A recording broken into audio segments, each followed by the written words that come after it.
It started with silence. Not the peaceful kind you find in libraries or before sunrise, but the heavy kind, the kind that wraps around a person like a blanket no one asked for. That's how it felt to be her. She didn't ask to be quiet. She just was. She didn't choose to be overlooked. But that's what happened anyway. She walked the halls of her high school like a ghost. No one really noticed her. Not the teachers, not the students, not even the people who sat 2 seats away in homeroom every morning. Her clothes were plain, her voice was soft, and her eyes were always somewhere else, like her body was there. But her mind was already light years away. People gave her labels they thought fit, shy, lazy, maybe even rude, but none of them were right. The truth was, she had a whole universe inside her head. While others were worrying about grades, parties, or who liked who, she was thinking about stars, black holes, time travel, the kind of stuff most people only see in movies. She carried a sketchbook everywhere, not the artsy kind with paint stains and weird fonts on the cover, but a worn-out notebook full of pages filled with galaxies, planets, and theories scribbled in the margins. It was messy, but it was hers. She never showed it to anyone. Not because she was ashamed, but because she didn't think anyone would care. At home, life wasn't easy either. Her parents worked long hours, came home tired, and didn't have much energy left for questions like, "How was your day?" or "What do you want to be when you grow up?" They loved her, sure, but love doesn't always come with conversations. Sometimes it comes with silence too. At night, while the rest of the house slept, she'd sit by her window with her headphones on and stare at the sky. If the weather was clear, she could see some stars. Not many. City lights ruined most of the view, but enough to remind her of what she dreamed about. She'd sketch what she saw, and sometimes what she imagined, her dream, to study space, to understand it, to maybe one day go there. But that dream felt far off, too big, too impossible. After all, she was just a girl no one noticed. A girl told, more than once, that she should aim lower, that she wasn't built for something like that. Still, she kept drawing, kept dreaming. And even though no one else could see it yet, the truth was this: she wasn't a nobody. She was a star waiting to shine. And soon, someone would finally look up and see her light. It was just another school day when it happened. Nothing special about the date, the weather, or even the time of week, but that day changed everything. The school had set up a career fair in the gym. Tables were lined up like soldiers, each one representing a different job: nursing, law, construction, music, tech. Most students walked through like they were in a museum, looking but not really seeing. Some barely paid attention at all. Teachers tried their best to push kids towards certain paths, nudging them toward what they thought made sense. She walked in behind the crowd, not because she didn't want to be there, but because no one ever told her where to go or why it mattered. She wandered slowly, eyes scanning the booths, not expecting anything to catch her attention. Then she saw it. One table stood almost forgotten in the corner. A woman sat there, smiling gently, not trying too hard to pull people in. There were pamphlets about space, real space stuff, not astronauts floating inside ships, but stars, galaxies, data, research, real science. She stopped. The woman looked up and noticed her interest. "Like space?" she asked, not in a cheesy fake way, but like she actually cared. She nodded, unsure how much to say. "Ever look through a telescope?" Another shake of the head. The woman smiled wider. "You should." Something about her voice made her feel like someone finally saw her, not just as a quiet girl in the hallway, but as someone who could actually belong somewhere. They talked for a while.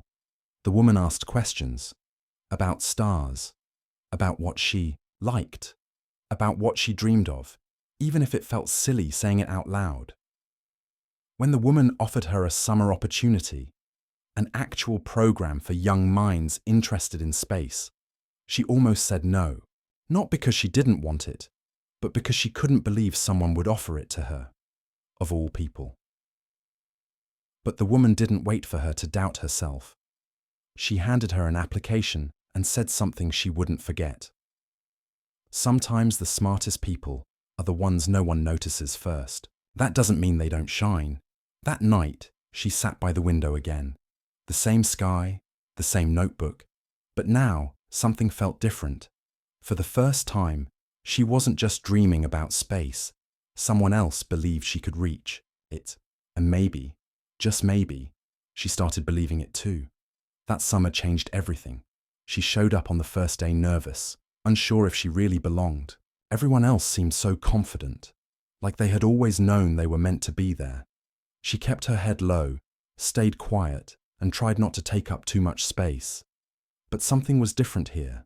People asked her questions, not just about where she was from or what school she went to, but about her ideas.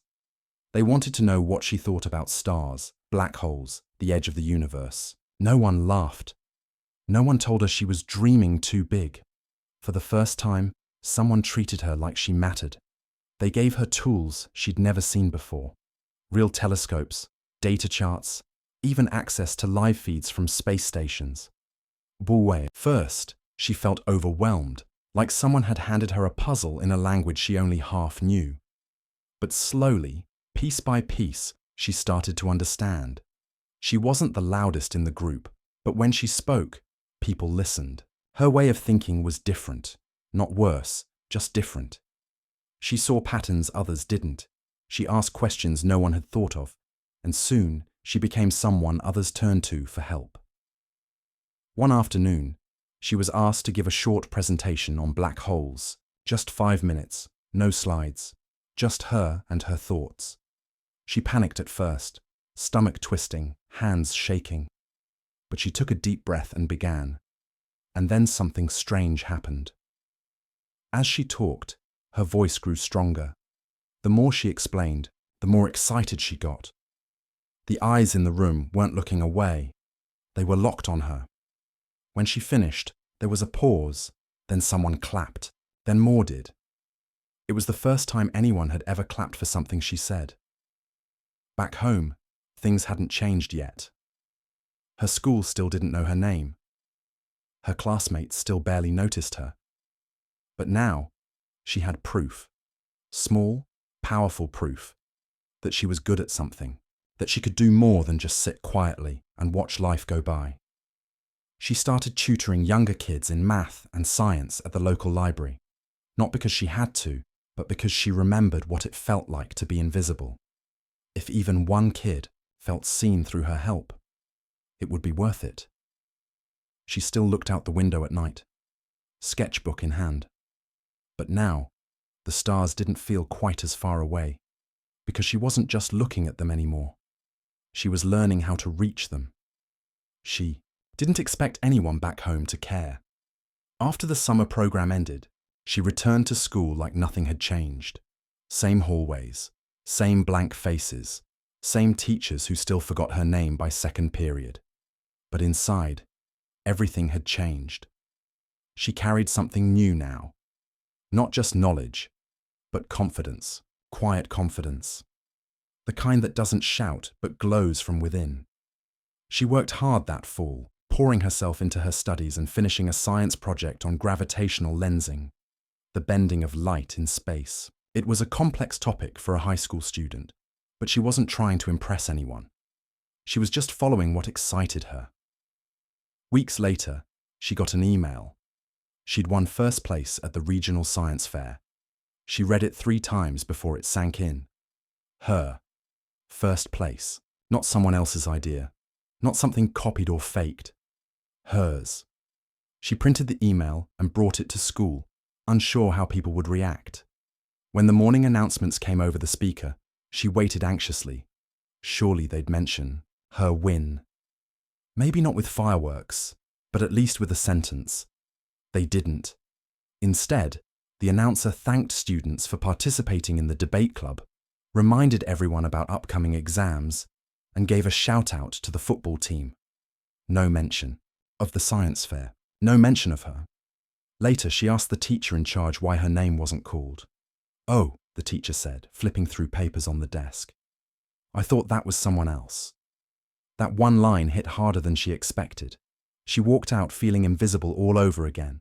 Not angry, just tired, like she was running a race no one knew she was in. But this time, things were different, because not everyone missed it. A few parents from the tutoring group she'd helped over the summer saw the news online. They reached out, asking if the school knew what she had done. One of them posted a message on a local community page, sharing her story. Others responded, saying they recognized her talent, that she deserved more than silence. Then came the petition. Not a big one, just a small post, but it grew. People shared their own stories of being overlooked, of knowing someone like her. Teachers started to notice. So did the principal. Suddenly, after weeks of being ignored, the school wanted to talk. They asked if she could present her project at the next assembly. She agreed, but not because she wanted applause. She did it so the quiet kids in the back could see that someone like them could shine too. When she stood up there, holding her notebook like always, she looked around the room. This time, people were watching, and for once, instead of disappearing into the background, she stepped forward. Not because she needed to be seen, but because she finally believed she deserved to be. She never imagined her name would be on a letter from a university. The envelope came in the mail one morning. She almost didn't open it, thinking it was for someone else, maybe a mistake, or just another form meant for her parents. But when she saw her full name printed clearly on the paper inside, her hands started to shake. It was an acceptance letter, full scholarship.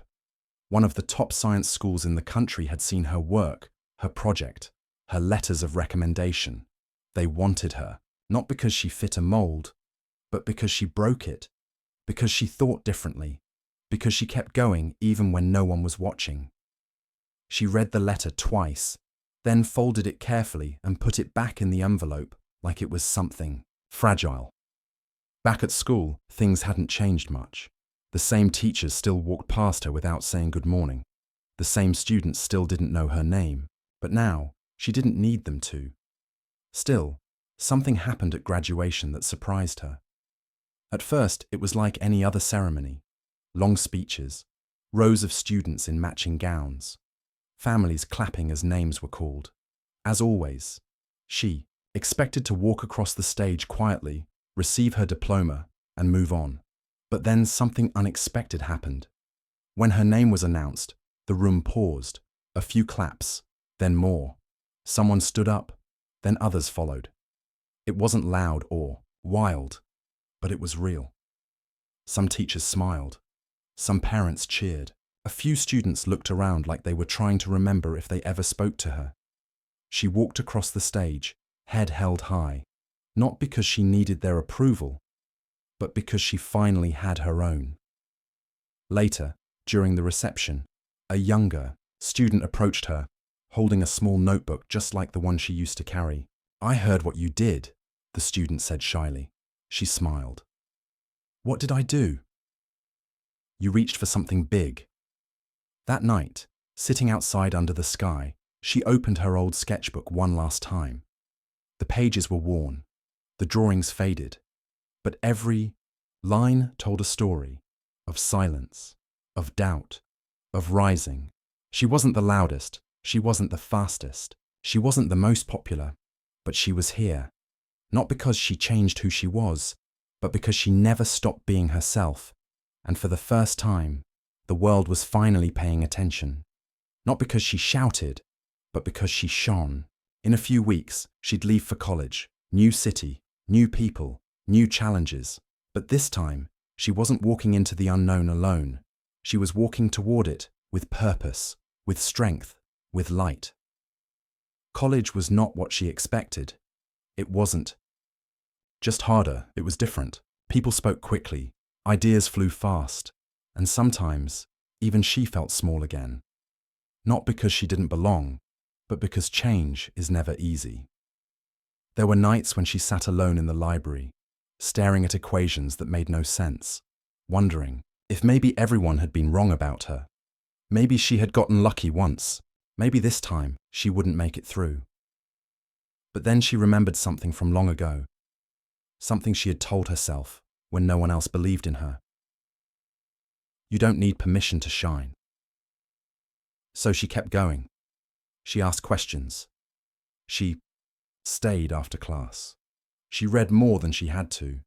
Slowly, things started to click. Professors began to notice her work. Classmates came to her for help. She found a few friends who didn't care how quiet she was, only that she listened, thought deeply, and cared. Then came the opportunity. A top research lab reached out. They were working on planetary habitability, trying to understand which planets could support life. They wanted students to join the team. Her name was on the list. She didn't hesitate.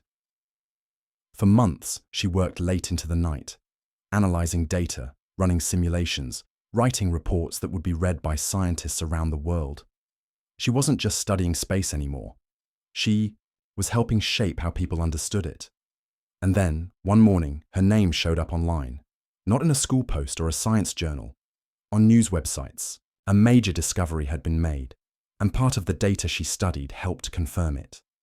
Reporters wanted to know who she was, how someone so unknown had become part of something so big. Suddenly, people were watching. Interviews followed. Talks were offered. One of them became a TED Talk titled, "How We Miss the Brightest Stars."